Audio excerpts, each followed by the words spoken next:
ఒక సాయంకాలం ఒక రైతు తీరికగా నెగడు పక్కన కూర్చొని చలి కాచుకుంటున్నాడు. అతని ఎదురుగ్గా కూర్చొని అతని భార్య ఏకులు వడుకుతున్నది. భార్యతో అతను, ఇదేం కర్మ, మన ఇంట్లో పిల్లల సందడే లేదు, అందరి ఇల్లు చూడు, ఈ చలికాలంలో కూడా ఎంత సందడిగా ఉన్నాయో అన్నాడు. అందుకు ఆ భార్య, నిజమే, భగవంతుడు ఇంతమందిని సృష్టిస్తున్నాడు, నాకు ఒక్క వేలెడంత పిల్లాన్ని ఇచ్చినా చాలు కదా, ఎంతో అల్లారు ముద్దుగా పెంచుకునేవాళ్లం అంది. సరిగ్గా ఆ సమయంలో వాళ్ళ ఇంటి మీదుగా వెళుతున్న దేవతలు ఆమె మాటలు విని ఆ కోరికను తీర్చాలనుకుని తథాస్తు అన్నారు. కొంతకాలానికి వారికి బలిష్ఠుడైన కుమారుడు కలిగాడు. కాని అతను బ్రొటన వేలంత మాత్రమే ఉన్నాడు. తల్లి లేకలేక కలిగిన ఆ పిల్లవాడికి టామ్ అని పేరు పెట్టుకుని ఎంతో ప్రేమగా పెంచుకుంటున్నది. మంచి బలమైన ఆహారం పెట్టింది. అయినా సరే అతని పరిమాణంలో మాత్రం ఏ మార్పు లేదు. పొడుగు పెరగలేదు, కాని తెలివితేటల్లో మాత్రం బాగా ఎదిగాడు. తండ్రి మాత్రం భార్యను, నువ్వు వేలెడంత పిల్లవాడు కావాలని కోరుకోవటం వల్లనే ఇలా జరిగింది అంటూ నసపెట్టేవాడు. ఒకరోజు టామ్ తండ్రి అడవికి కట్టెలు కొట్టుకుని రావటానికి వెళ్ళాడు. మధ్యాహ్నం దాకా కట్టెలు కొట్టి అలసిపోయిన తండ్రి, నా కుమారుడు బాగా ఎదిగినవాడైతే ఇప్పుడు బండి కట్టుకుని వచ్చేవాడు కదా అనుకుంటూ చెట్టు కింద ఉసూరుమంటూ కూర్చున్నాడు. దాని వెనక నుంచి టామ్, నాన్నా, నువ్వు కట్టెలన్నీ ఒక చోటికి చేర్చేసరికల్లా నేను ఇంటికి పోయి బండి కట్టుకుని వస్తా అన్నాడు. తండ్రి నవ్వి, బండి పగ్గాలను ఎలా పట్టుకోగలవు, ఎడ్లను ఎలా అదిలించగలవు అన్నాడు. ఏం పర్వాలేదు, నేను మాపటెద్దు చెవిలో కాసేపు, దాపటెద్దు చెవిలో కాసేపు ఉండి వాటికి ఎలా నడవాలో చెప్తూ ఉంటాను అని ఇంటికి పరిగెత్తాడు. అమ్మ దగ్గరకు వెళ్లి విషయం చెప్పగానే, ఎద్దుల బండి వద్దులే, అటూ ఇటూ తిరిగేటప్పుడు పడిపోతావు, గుర్రం బండి పూనిస్తాను, గుర్రం చెవిలో నిలబడి చెప్తూ పోదువుగాని అని గుర్రాన్ని బండికి కట్టి ఇచ్చింది. వాడు బండిని తోలుకుంటూ అడవిలోకి వచ్చాడు. ఒకచోట మలుపు వచ్చింది. టామ్ గుర్రం చెవిలో, మలుపు తిరుగు అని అరిచాడు. అదే సమయంలో అక్కడ చెట్ల గుబుర్లలో కూర్చొని ఉన్న ఇద్దరు దొంగలు ఆ మాటలు విని బండివైపు చూశారు. బండిలో ఎవ్వరూ కనిపించటం లేదు. మాటలు మాత్రం వినబడుతున్నాయి. భలే ఆశ్చర్యంగా ఉందే అనుకుంటూ ఇద్దరూ ఆ బండి వెనకాలే వెళ్ళసాగారు.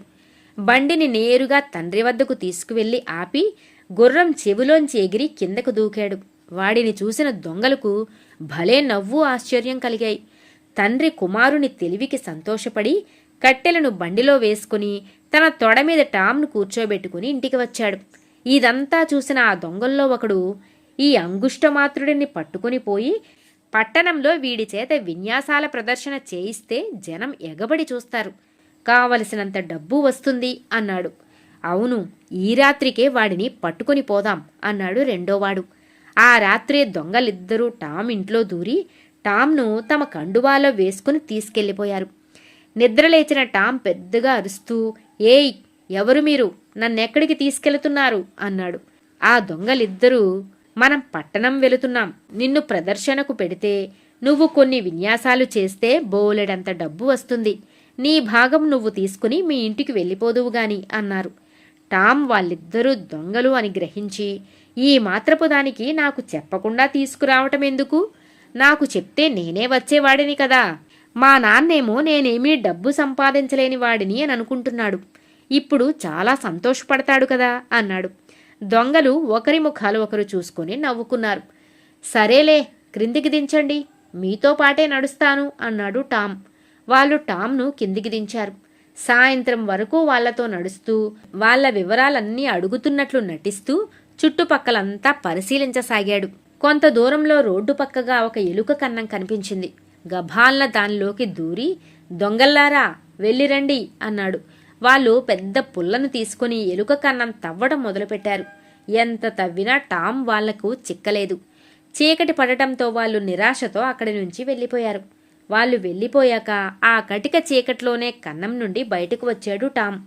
బయట కాస్త వెలుగ్గా ఉంది. ఆ వెలుగులోనే తన ఊరి దారి పట్టాడు టామ్.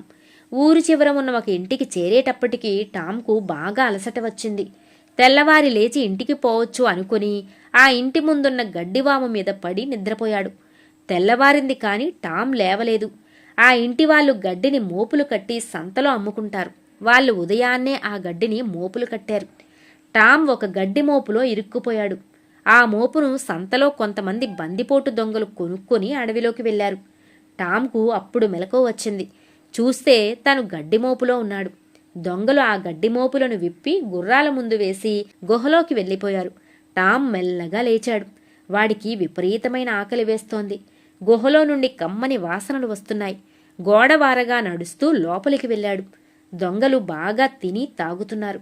గుహ నిండా ఎక్కడ చూసినా బంగారు నగలు, డబ్బులు రాశులుగా పోసి ఉన్నాయి. వాళ్ళంతా నిద్రపోయిందాకా ఆగి తిండి తిని గుర్రం ఎక్కి దాని చెవిలో దూరి రాజభవనానికి దౌడు తీయించాడు.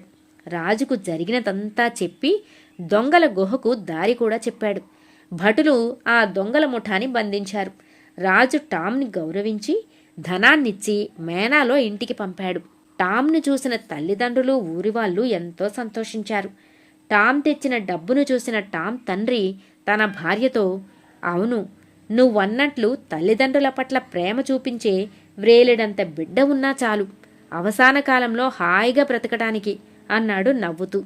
ఇన్నాళ్లకు భర్త తమ బిడ్డను మెచ్చుకున్నందుకు ఆమెకు సంతోషం కలిగింది. టామ్ని ఆలింగనం చేసుకుంది. కథ సమాప్తం.